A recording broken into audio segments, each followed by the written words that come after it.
Yo guys, how's it going? It's the Lab Monster here, and I'm doing something a little bit different today. I'm actually gonna start playing. I'm not sure if it's gonna be a full Let's Play like like most other YouTubers, but I'm gonna start playing Pixel Dungeon. Well, in this case, it's called Skillful Pixel Dungeon because Pixel Dungeon itself is a open source free to play roguelike on the Android. I'm not sure if it's an Apple Store, but it's on Android. And Skillful Pixel Dungeon is just a mod. It allows some new items, removes some.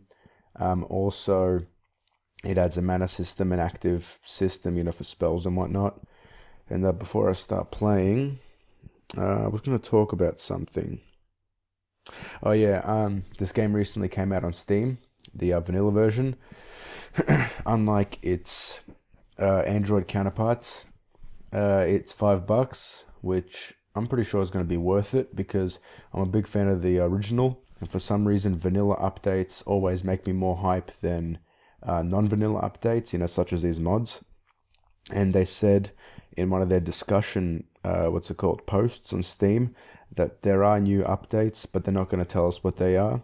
So I'm really, keen for a blind run to see how that goes. And if all goes well, I might start streaming that version instead of this. Streaming, I mean recording, yeah. But without any further ado, let's start. And I'll also be teaching you along the way, the meta. I'm going to have discussions with you guys, talk about some history and whatnot. But give me one sec, I'm just moving something. Okay. So we've got 4 classes. We've got Warrior, Mage, Rogue, and Huntress. I've completed the game with, all 4. So it doesn't matter who I play. Also, this is what the warrior gets. I'm pretty sure some of this stuff is extra. Well, yeah, like the passive and active skills are extra to this particular mod.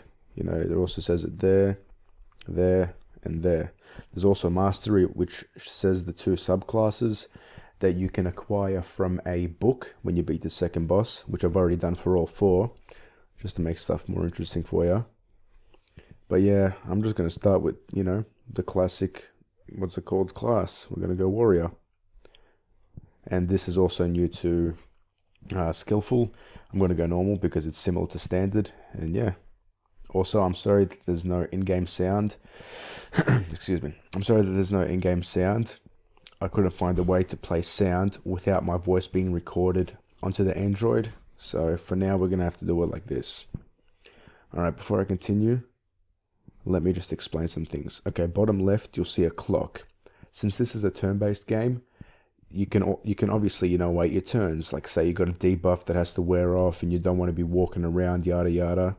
So yeah, that's also there. Also, it can be used for tactics, which I'll show you later.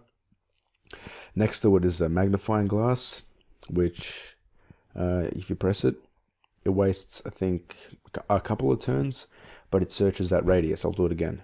That whole radius it searches, the 3x3.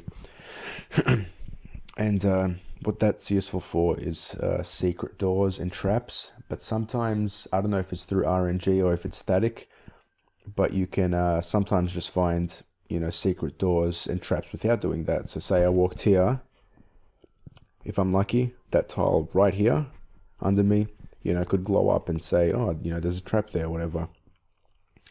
The thing next to the I don't know if I've been calling it a torch the whole time.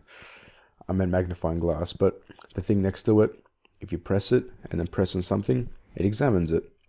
I don't know. This is, I think, the Skillful Pixel Dungeon, because this is like a storage chest that's only for this mod, and the reason it's called Murky Water is I think, I don't know, code got fucked up or some shit, whatever.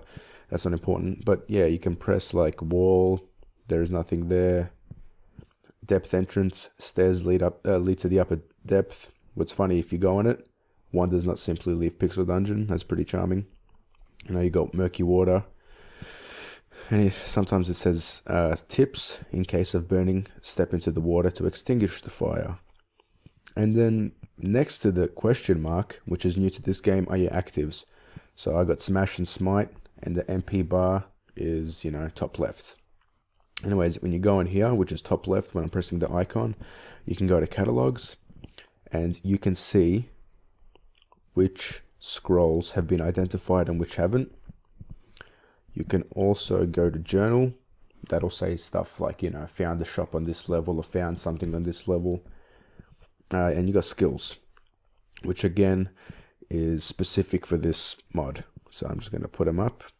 As far as I know, come on. All right. So endurance gives you 3 max HP, which is pretty OP. Melee, I guess, just makes you stronger, and training over time will give you strength, which is good. What else am I missing? That's about it. Okay, with that, and then bottom right, you've got inventory. I'll explain all these in a sec. And then bottom, the last 2 are quick slots, if I want to put stuff in there, which I'll put this, as you can see, bottom right. The reason it's faded out is because in this version, you have to equip a bow. This book, I'm not sure if this always happens, but what's it called?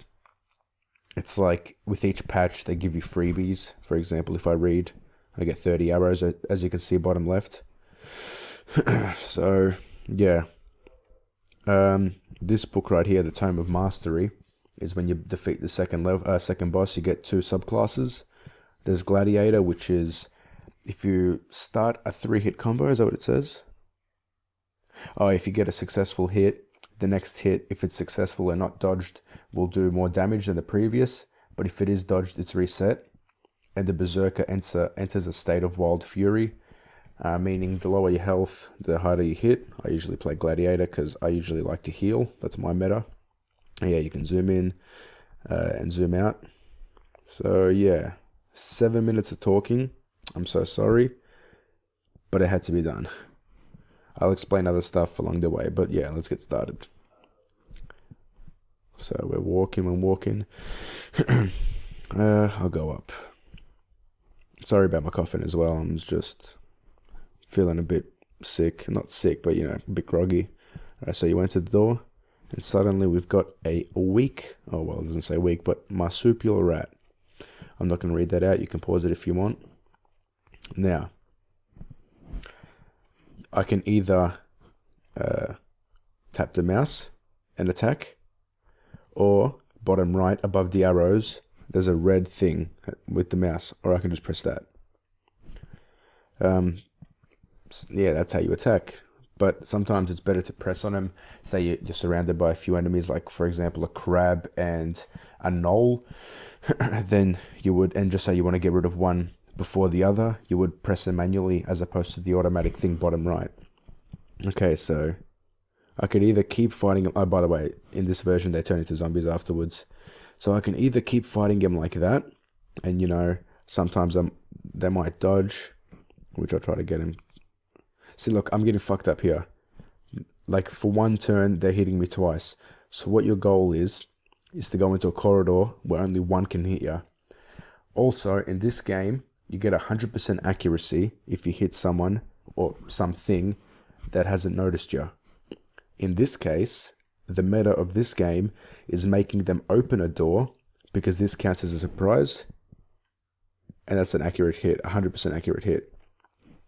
I don't think this will work now because the door was opened and it wasn't closed because you got to walk into it to close it. But yeah, so as I walked out, the door was closed and the other rat opened it. When I killed it, this rat walks in there and I have a chance to not hit it 100%. By the way, top left, bottom right buffs, combo, it's active. Okay. That's the exit, but I don't go there straight away because I want to look for stuff. I'm just looking around here. That's for bombs. That thing here is a key ring where you can see bottom right.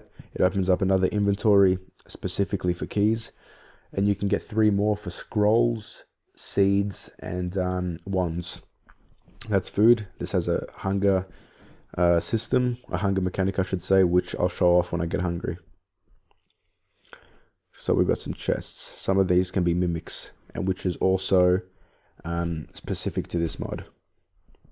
Alright, so that was a cool one shot. I wonder if I have any potions. No, I don't.